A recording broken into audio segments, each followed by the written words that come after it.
Again, I'm Imani. I'm a youth ambassador with Girlhood Explained, and I'm currently a high school student at St. Ursula Academy. I plan to be an obstetrician, and I'm currently working on my college applications and looking at colleges and stuff like that. We get to interview a woman who inspires us and who does amazing things in education, leadership, and in the community. And we're so grateful to learn from you today. Hey, I'm glad Okay. to be here with you, Imani. Okay, yeah, what's your name? Good place to start. Yeah. So, hi, everybody. Hi, Imani. I'm Dr. Golden, Dr. Gabrielle Golden. I currently work at the University of Cincinnati, and I have a career in higher education, which this feels crazy to say is about 9 years, almost coming up on 10, in higher education. I've served in a variety of roles. So currently, I am the associate to the dean in the graduate college, but I've also served in the registrar's office with financial aid. And so I have a lot of insight into the processes behind being a student, the business of being a student. And I'm always willing, ready to share. As a first generation college student, I know that that is oftentimes what makes the difference. People who are willing to stand in the gap and share the information that they know so that you can be successful. So I'm happy to be here. Thank you. Okay, so our first topic is your pathway into education. Mhm. So the first question for you is well, not a question. Well, yeah, question. Mhm. Can you share a little bit about what you do at UC and how you got started in higher education? Yeah, so as I said, I'm the associate to the dean of the graduate college, and a lot of times people don't know what that means. So essentially, I work directly with the dean of our graduate college, and I make sure that everything, as far as our college is concerned, looks smooth, that our communications are smooth, and that folks know that what we're doing. So our office is really primarily in charge of making sure that policy and procedure are clear and smooth for graduate students across the university. Prior to that, I was working in the registrar's office as the program manager for residency and reciprocity. So what that was looking at in-state, out-of-state decisions, managing hundreds of applications for students who are coming out of state and trying to see if they are eligible for in-state tuition. And then prior to that, I was working in the enrollment services offices at UC, where they counsel on financial aid, billing, and registrar related issues. So basically, that was where I cut my teeth and learned so much about the behind the scenes processes that make it possible for students to be on campus. And so in working with that, I learned a lot about the federal side. How do you complete a FAFSA? How do you say FAFSA? What does FAFSA stand for? All of these things that are really foreign to students when they first start. I got hands-on experience when you're explaining it to other people, you really start to understand it for yourself. So it really actually got me started at UC though, because I've kind of rolled backwards from what I do now to what I started with at UC, is I came to UC for my master's. To start the story, I went to the Ohio State University for undergrad, and I graduated with a bachelor's degree and double majored in psychology and women's gender and sexuality studies. Then, when I came to UC, I came with full intention of just getting my master's in women's gender and sexuality studies with a focus on Black women's issues and underrepresented students. But then again, you have to kind of follow the path. As I came to UC for the master's, I ended up working in the enrollment services office, giving all the financial aid and all of that information at the same time. As I was walking those two paths parallel, I realized, wait a minute, there's a lot of rooms where decisions are being made, and there's not a lot, let me say, there's not a lot of variety in the folks that are oftentimes behind the scenes making those decisions. Mhm. So there's a lot of nuance that's missed. There's a lot of opportunity that's missed to help all students, truly help all students. It helps when we're able to see things from a variety of perspectives. And I started to wonder, maybe my perspective is one of them that should be in the room. So Mhm. that is what brought me along, working in higher ed, studying a variety and diverse populations and underrepresented students, and then realizing let's connect the dots and let's go ahead and pursue that PhD in educational studies. So I completed my PhD in educational studies at UC with a concentration in education policy and higher ed. So that's what's kind of brought me here today. Okay, thank you. I actually have a question. So I always hear my senior friends, well, not always, but I've heard my senior friends talking about like applying or filling out a FAFSA. What is that? Yes. Yeah. Yeah. So the FAFSA is super important. I am pulling up, give me just a second because I want to make sure I say this acronym right. It's so funny because um, you'll hear people say it wrong all the time. Yeah. It's the free application for federal student aid. And so some people are like, the FAFSA, the FAFSA. It's hard to say, it's hard Yeah. to understand sometimes, but basically it's the application for all of the government's federal aid. So when you are applying and when you're looking into colleges, and I know that you're a little bit earlier on, but you still want to go ahead and look, just because Yeah. those scholarships, some of them will be starting to look at students in their junior and senior year. So a lot earlier than you think. Mhm. But the FAFSA is the gateway to the federal aid. So part of it would be, if the system stands as it is, part of it would be free grants. So Mhm. that's money that you don't have to pay back. And then the other side of it is you're going to find that they'll offer federal loans. So you can get student loans from a lot of places, some Mhm. better than others. It really is a personal conversation, and you have to figure out what is their requirements, what is the eligibility. But the federal government also gives out their own loans. So the FAFSA is the gateway to any of those. Also, even if you don't think that you'll be eligible for any of the free grants, we always suggest that you complete a FAFSA Mhm.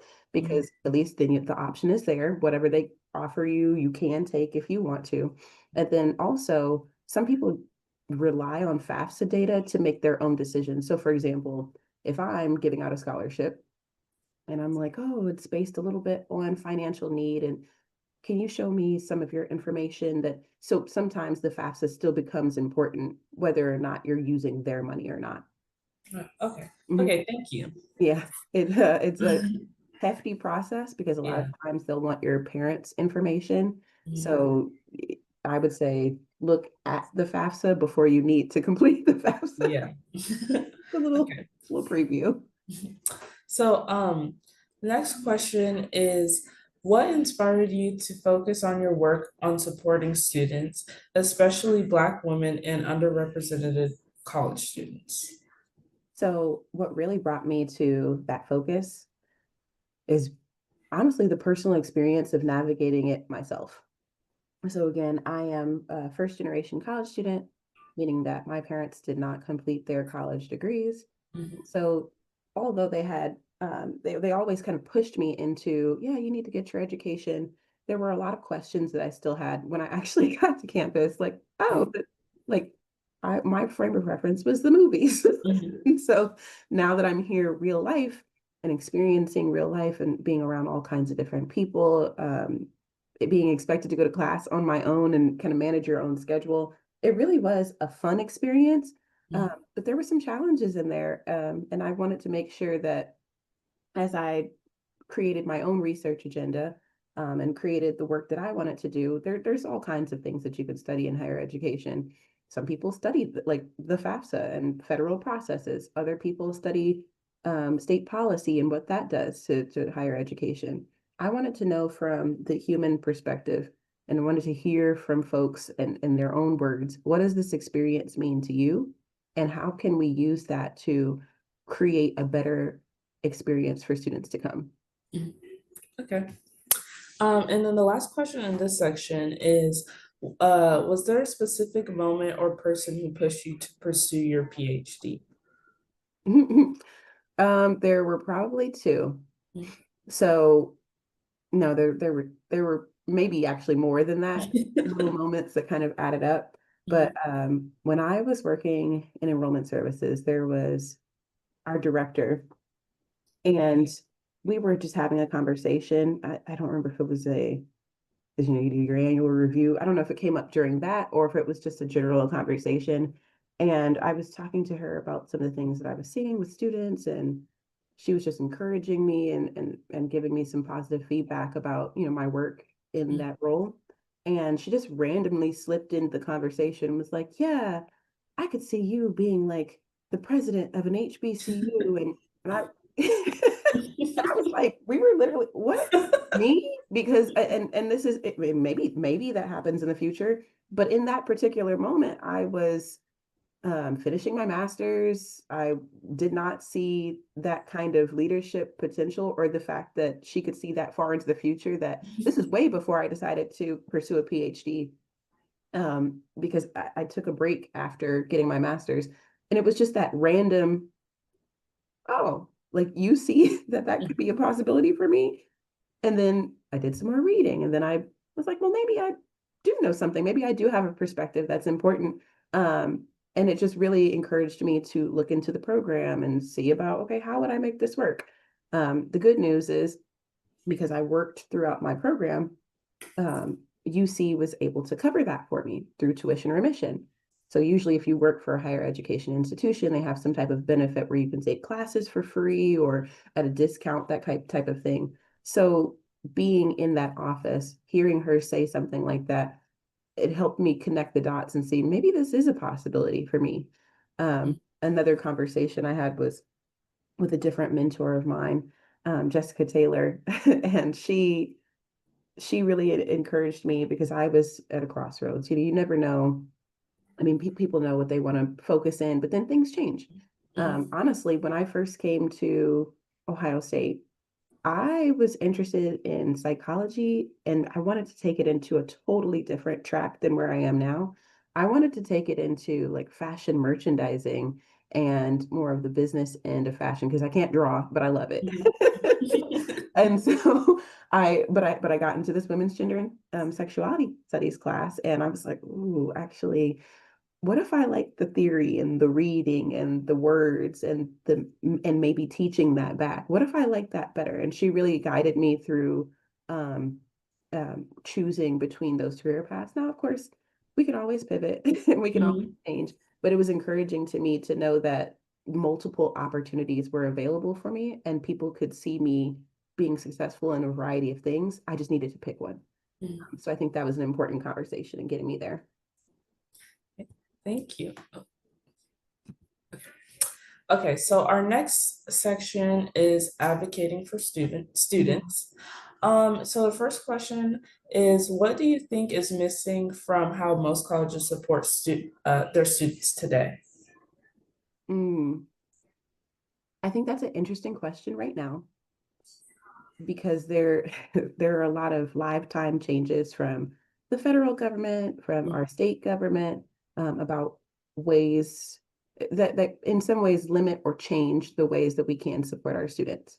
I'm specifically talking about some of the anti-DEI, diversity, equity, inclusion initiatives. Because what we know, if we read scholarly literature about higher education, is that we have a variety of students and they have a variety of needs.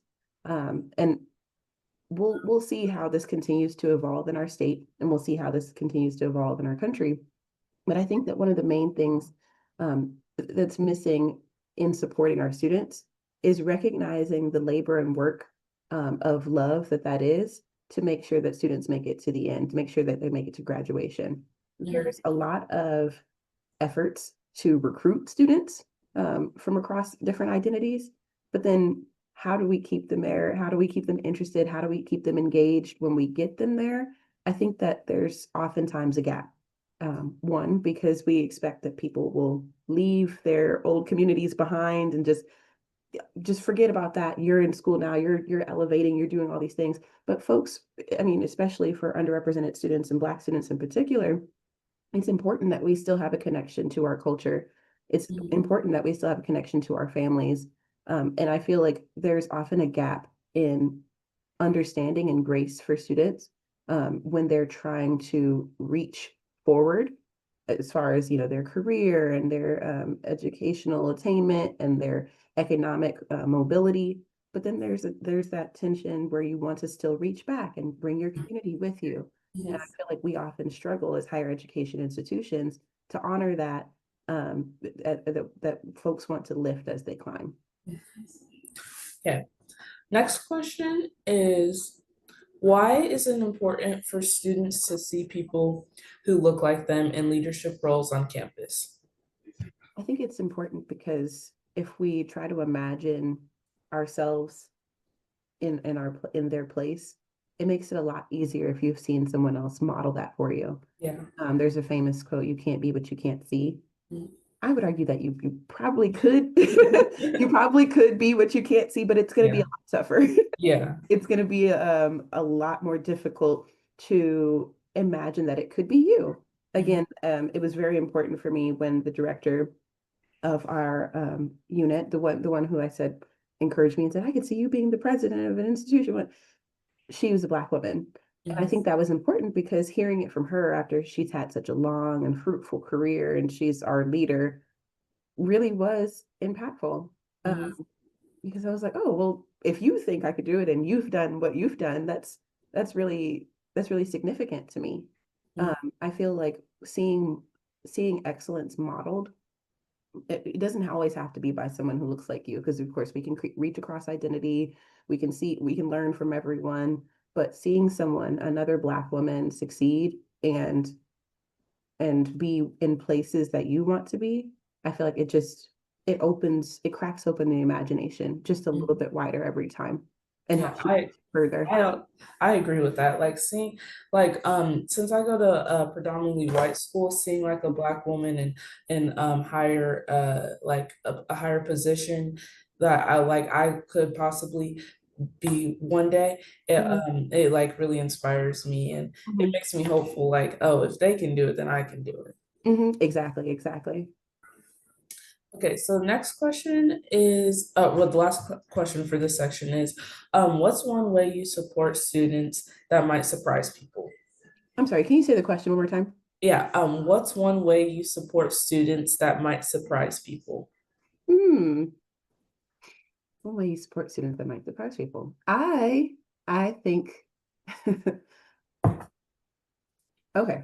I think one way that I support students that might surprise folks is that I always try to connect them.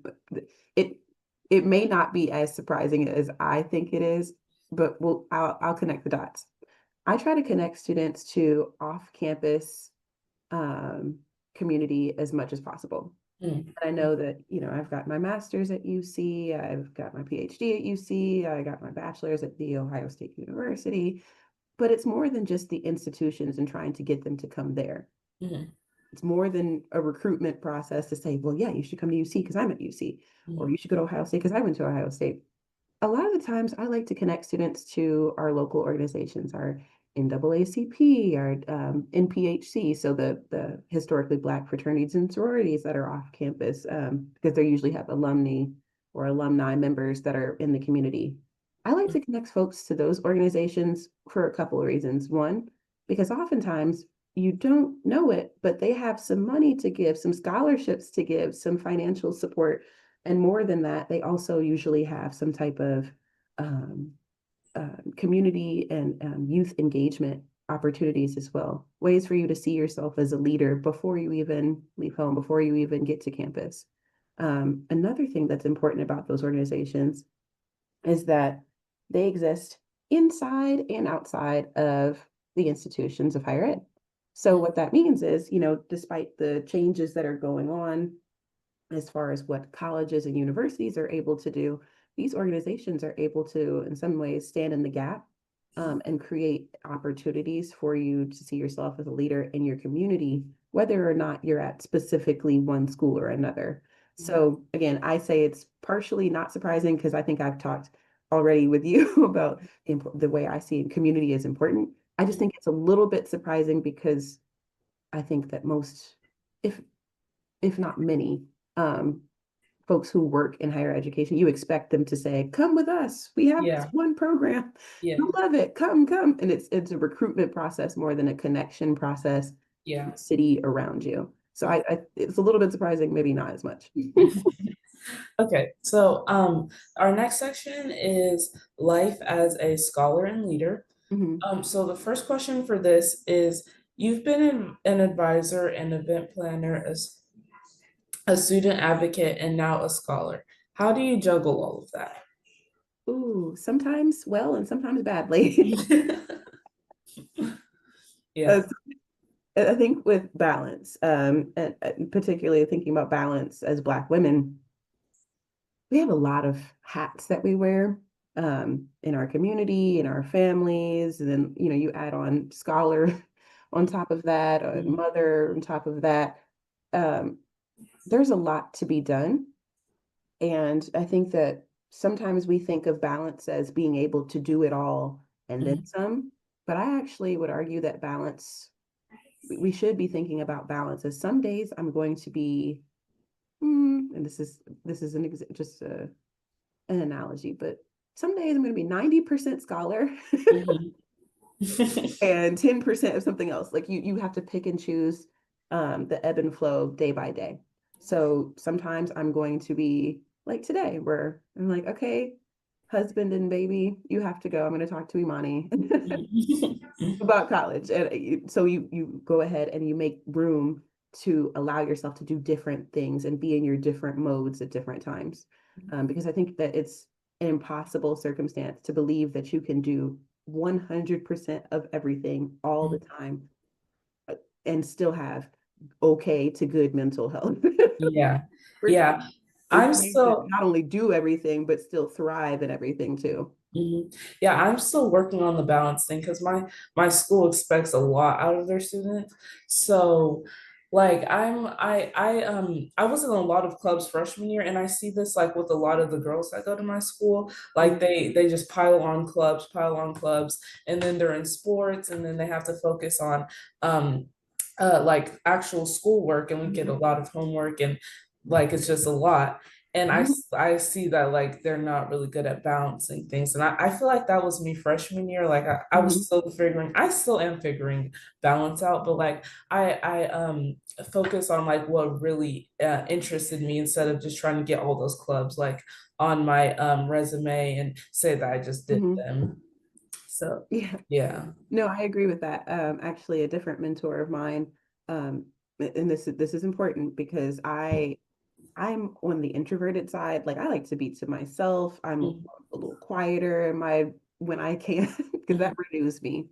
And so when I came to undergrad, I was just kind of doing my own thing that freshman year, and I had a mentor. There's a program that I was in that was for first generation college students and hoping to help retain them and keep them until they graduate.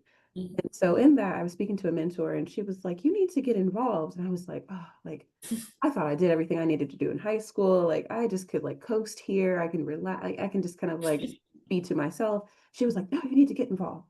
And my experience with that is I was always watching people just get involved in a whole bunch of things. And I was like, I don't really want to do what everybody else is doing. I don't want to just pile on all of these things just to be, just to, kind of have that clout and like just be out Yeah. there. But the way she put it is kind of what you said. And she was like, pick something that you really like, just something that you like to do, and pick something that is good for your development. Mhm. Just do those two things. And that led me to to being pretty involved actually in the end. So what that was for me is there's the African American Heritage Festival, which was, oh, like it has been going for quite some time. And I ended up, just joining it because they were doing a culminating ball at the end of the week. And I was like, oh, I like to plan events. I think that could be fun. And by the end of me graduating, I was the chair of the whole thing. Oh my gosh. So it's just one of those things where you do something you like and you do something that's for your development, Mhm. and then you take it as far as you want to go. But yes, in being involved is important. Mhm. I would say before you get to college, because of course, in the admissions process, they're looking a lot of time at students, the whole student, which means that they're not just looking at grades, they're looking at, well, let's compare and look at the whole package of the student. How are their grades? What are they involved in? And you don't have to be involved in everything. You just need Mhm. to kind of be you, to put your best foot forward, and then let the chips fall where they may. Because you can't control everything, but what you can control is making sure that you are confident in the things that you have selected to do.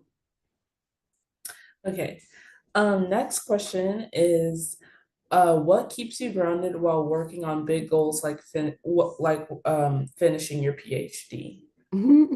Now that was a big one last year. What kept me grounded, and that is, I think, again, knowing yourself. Me being an introvert, I needed some quiet time in between. Mhm.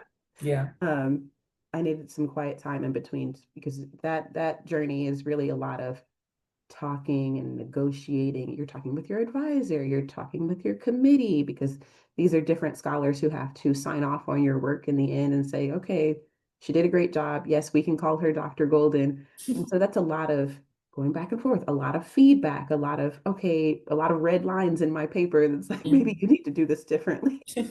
And so I needed a lot of quiet time to retreat to myself. Meditation is important. Um, I also believe in God, so I think that that's also important. Everyone has a different relationship with religion, so but for me, I felt that quiet time, setting my intentions with God, and it gave me that peace that I needed to continue to move forward. Mhm. And then you just have to know from there, one step at a time, one thing at a time, and you get to your goals slowly over time, doing all of that. Yeah. Okay. So the last question for this section is what's something that you've learned from your students? Mm. I think that something that I've learned in working with students is life goes on. Mm, That is what I mean by that is like I started, like I said, I've been in higher ed for quite some time. Um I know people say a woman never tells her age, but I'm going to be turning 31 this summer. mhm, And that means that if been working in higher ed I've been working in higher ed since I was like 21, 22. mm, mhm, And so what that has done, and like growing up at an institution, um is it's just very funny to go from being mistaken as a student. Now sometimes I still am, but like you go from being like, oh, like are you one of the students, to being like one of the leaders on campus. And what you notice is that people are coming and going. They graduate, they come, they graduate, they leave, they elevate, they go, and new people continue to come in. And so life continues to go on. So there's some struggles that we'll have at an institution, struggles that a student will have. They fix them, they move on, and there you have new students who need help and new students who have questions. And so I think that in some ways it kind of detaches you from being the center because like I said, there's new students all the time. There's new people all the time. They have a fresh perspective. They're experiencing it for the first time themselves. And you have to continue to evolve and be able to catch up with that and keep up with that. And I think it's empowering because you know that you're helping people, they're moving on and they're doing their own thing. And I also think it's good reflection because it means that okay, something's maybe going on right now in our legislation, but we're training the new leaders here. The new leaders are right here. They're coming and they're being generated and created every day through their own actions on campus. And so that's really inspiring to see. And that's the biggest thing I've learned is that you have to keep moving, keep evolving, and mhm. that there's always going to be something new to learn. Yeah. Okay, so this is our last section for the interview today, Mhm. and it's called Real Talk for Girls. So Mhm. the first question in this section is, what advice do you have for girls who are starting to think about college but feel nervous or unsure? My advice is that if you're thinking about college and you're nervous, it's okay. That's okay. It's okay to be nervous. I think that's the first thing I would say. That it is a big undertaking. I know it takes people years. Yeah, And this is oftentimes the first time people have been away from their family for an extended amount of time. I mean, even if you don't end up going to a school that's states and states away, it still is like it's a different environment on campus than it is in the city. yeah, Um, you're meeting new people. It's okay to be nervous. I think that's natural, and I don't think you should be encouraged not to feel that. I think you feel okay knowing that most people are also nervous like you. yeah. For two is I would say just know that you are prepared. You are prepared. And what you do and how successful you're going to be in higher education is a little bit of you grasping every resource you can and taking everything day by day. You are capable. I believe that everyone is capable if they want it. Yeah. And I feel that if you're nervous, that's okay. Feel it, but just take it day by day, step by step, class by class. And there are resources that are wrapped around to help you. You just need to make sure that you grasp them. When I'm talking about resources, just, to give more information, um, tutoring is available, financial assistance is available. You have to look for them, you have to dig for it sometimes, but there are resources there on campuses for you and in the community for you. Okay, next question is, what would you tell your teenage self if you could go back? Oh, I would tell my teenage self, you need to pay more attention in math. Oh, math. It almost took me out. It almost took me out. I didn't let it take me out, but it almost took me out. So like, um, I have many talents and positives about me. My understanding and computation of math is not one of them. Yeah. And so I felt, and this is in my first year of undergrad, that's where I really struggled, is I was like, I don't really like it. I don't really like it that much. And so I'm not going to pay attention to it as much. It doesn't feel as important to me because it's not something that I feel good at or like that comes to me naturally. And when I tell you that almost had me back at home, Ooh, I do not like you, math. you pay attention. And so I think the lesson in that is, there are some things that come easier to us than others, but that doesn't mean that they're not equally as important. A lot of the time, what folks will realize is that when you come to college, you have your major that you want, your focus area that you want to be in, but then you also have a lot of general education requirements because we're trying to make sure that you don't just come here and learn one thing. You learn a little bit about a lot, at least, to make sure that you're grounded in general as a scholar and as a student. And so what that means is, unfortunately, whether you want to or not, you may be excellent in STEM. You're going to have to take an English class, probably. Sorry, but not sorry. There's balance. And so for me, I was always really good with the words and the writing and the reading and the comprehension there. The numbers paused me. They gave me a lot of struggle. And so I kind of tried to ignore them, push them aside. And that's not the way. You have to, again, grasp at your resources and learn to make it work across the board. Mhm, mhm. Okay, so the last and final question for our interview today Mhm. is, what does girlhood mean to you now? Ooh, I would say girlhood to me should mean a soft place to land. It should mean that you are in a place in your life where you have your extended grace because you're learning, because you're experiencing a lot for the first time. And I know that this still extends into womanhood, but I think for girlhood, it doesn't always have to be so hard. Mhm. It can be soft. It can be a moment where you can be vulnerable, and people will still rally around you and comfort you and encourage you towards your next best self. I think that it's interesting because higher ed, going to college, is a place where you can experience that girlhood for just a little bit longer. Now, it's a weird world where, on the one hand, you're an adult. Okay, like you graduated, you're going off to start life on your own, but at the same time, there's a lot of supports around you where that girlhood extends, where you get to learn about yourself a lot for the first time, and you get to learn about your community and your values a lot for the first time. And so I think that girlhood, that soft place to land, extends into college if you choose to go that route. And I think it's important to me to be able to provide that space for folks if they want it, if they want that mentorship and that soft place to land. I think that that's what girlhood means to me. Thank you. Okay, so that was it for our interview today. Thank Mhm. you again, Dr. Golden. This has been so good. Before we wrap up, is there anything else you'd like to share with our Girlhood Explained audience? Maybe a favorite quote, last piece of advice, or something you're working on that you're excited about? Okay, I've got a couple of things. One last piece of advice is you need to start looking at scholarships now, Mhm, like immediately.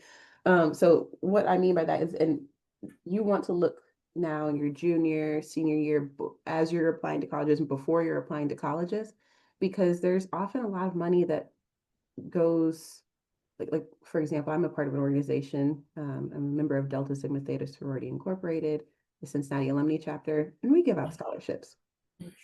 It's something that a lot of people may know and other people do not know, but that's something that you want to be looking out for because we have an application annually and more people could apply and more people might be eligible. And so I want to make sure that folks know that those resources are out there, not just from our organization, but from others as well. mhm, Um, Outside of that, I think that the main takeaway I want to leave is that you have everything you need to be successful. You have all the building blocks you need to be successful. You just need to keep going. mhm, That's my favorite thing to say because, I mean, it's true. Folks are often looking like, oh, how do I become a leader? Or how do I do this? Or how do I become? You have everything. It's you. It's your personality. It's your values. It's your hard work and ethic that's going to get you everywhere that you need to go. Now, of course, uh, I don't want to insinuate that that means that you need to do it all alone because you have everything you need. You have everything you need, but sometimes it needs to be cultivated, and some certain things need to be pulled out of you by mentors, supported by resources. But you have everything that you need to be successful. You just need to do it, apply it, and keep going day by day, and seek all the help because we don't have to do it by ourselves. But I think that's the main thing I want to leave with you. Um, yeah, that's it. Thank you so much. And then, where can folks follow your work or connect with you? Yeah, so I'm on LinkedIn. You'll just find me under Dr. Gabrielle Golden. I'm also, if you're not, trying to be very serious, or if you're looking for me in a different, more casual way, or just want to follow up on anything I've said, or have any questions about higher ed in general, or looking for a mentor, I'd say reach out to me by email. So it's going to be gab.noels@gmail.com. Of course, I might be on social media, but I go in and out of whether or not I want that to be private and cute or if I want it to be open. So email me or connect with me on LinkedIn if you are looking for me. Okay, thank you. Yeah, no problem.